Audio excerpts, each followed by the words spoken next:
Okay, it's almost spring in north central Mississippi. We're in Holcomb, which is about an hour south of Memphis.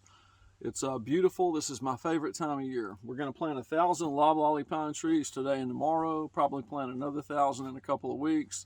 That'll bring our 5-year total up to almost 10,000 trees. So today I'm going to show you everything you need to know to plant pine trees.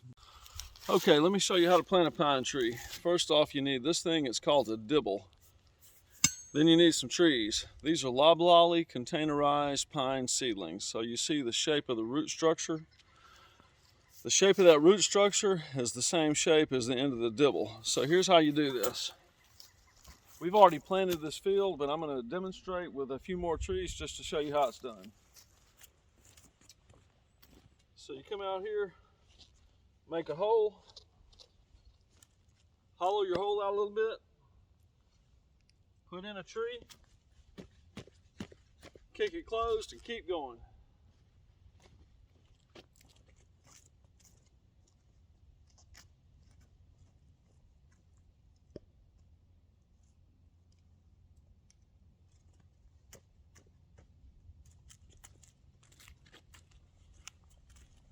Now, something you need to know if you're going to plant trees, you need to make the hole big enough for this entire root structure to go in. The very top of the tree, or the root, is called the crown. The crown needs to be level with the ground you're planting in, and when you kick your hole closed, make sure you don't kick the root. You don't want to break this. If you break the root structure below the crown, you're going to kill the tree. So now you do that 1,000 more times. Okay, so my brother just corrected me. I forgot something.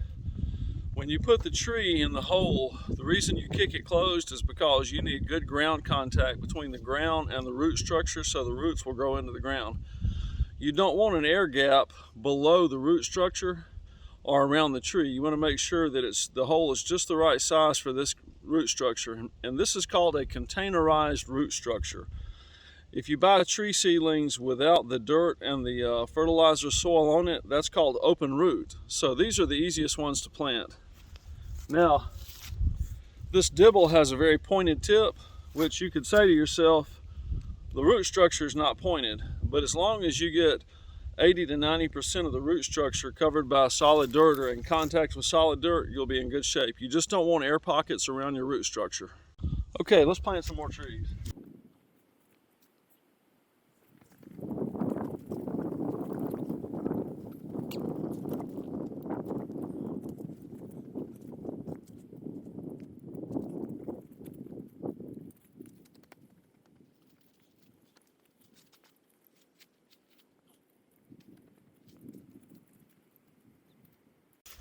Okay, let's go look at some pines that are between 2 and 3 years old. Plus I'm going to show you what it looks like when a hog tears up your land.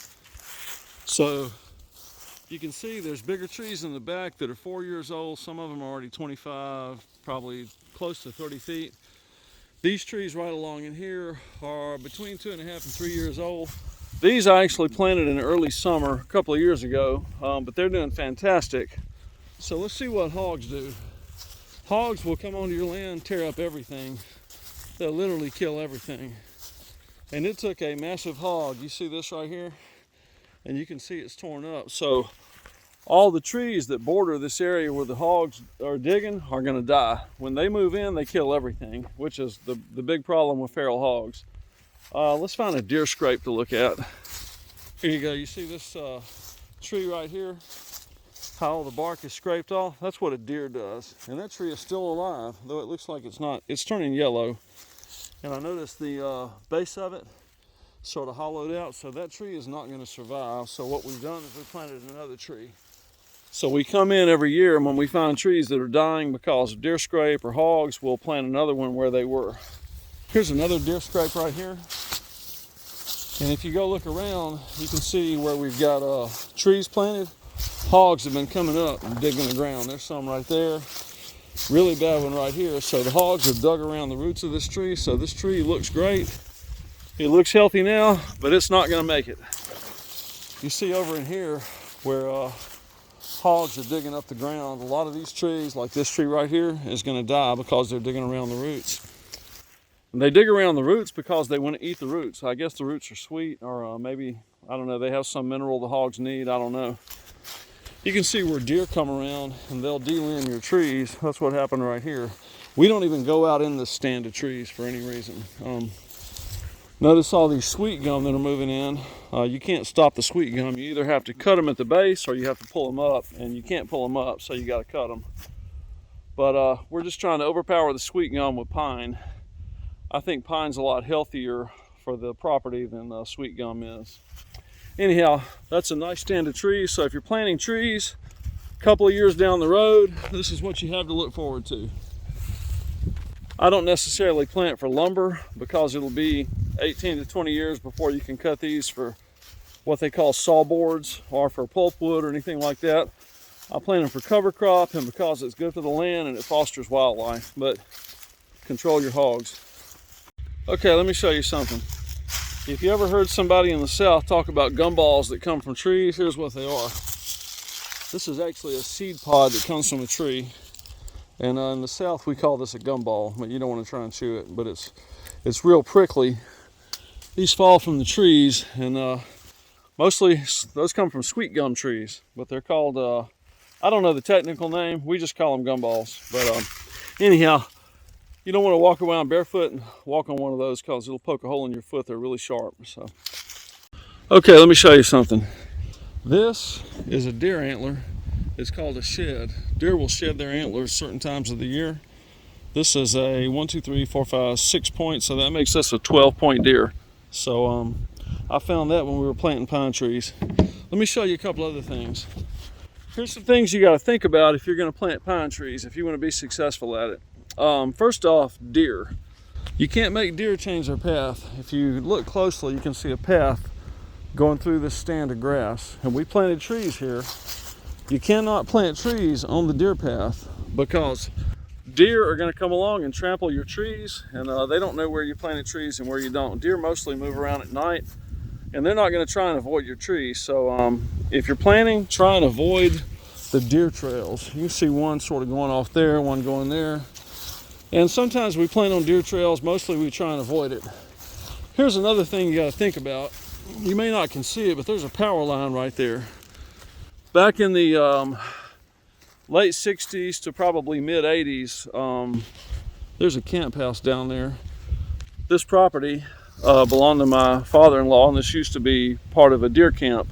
So they had power run down to the camp house. So there's still power lines here. And when you're planting trees, you don't want to plant underneath the power line because the power company in every state, in all 50 states, the power company or public utilities have the right to protect their infrastructure.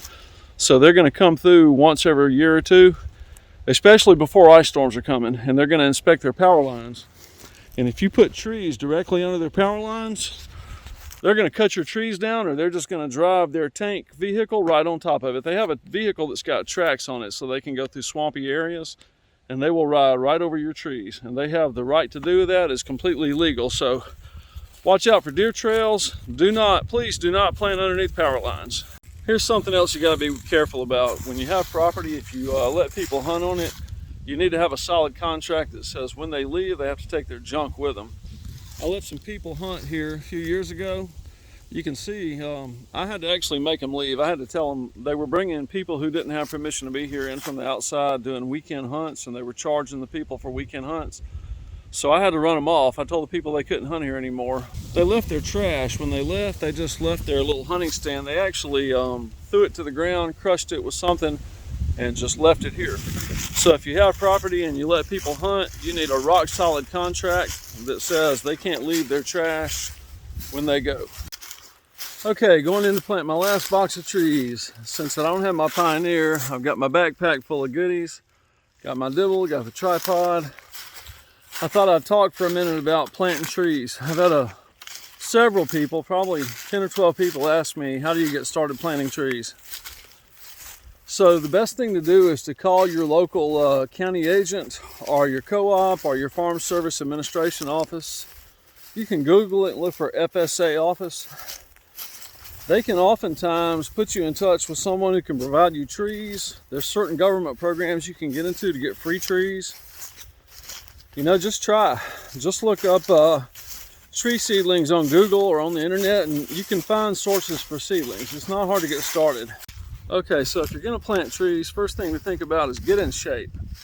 If you have a desk job or if you have a job that's not physically demanding, a couple of weeks before you get out to plant trees or get ready to plant, get in shape. After you get off work, go get some exercise. Make sure you're well stretched because it's pretty physically demanding. You don't just get tired, you just get worn down. Oh, and don't drink a lot of Coke. Coke is your enemy when you're getting ready to plant trees. What I do every year, and I have a desk job. I sit at a computer 8 to 12 hours a day. So what I do is the 2 or 3 weeks before I get ready to plant, I really go and after work try and get a lot of exercise. Get up, walk, run, do whatever. Anything to get you up on your feet.